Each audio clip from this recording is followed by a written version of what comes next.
Panatang Makabayan.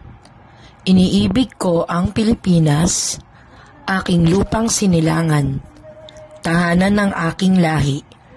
Kinukupkup ako at tinutulungang maging malakas, masipag at marangal. Dahil mahal ko ang Pilipinas, diringgin ko ang payo ng aking mga magulang. Susundin ko ang tuntunin ng paaralan.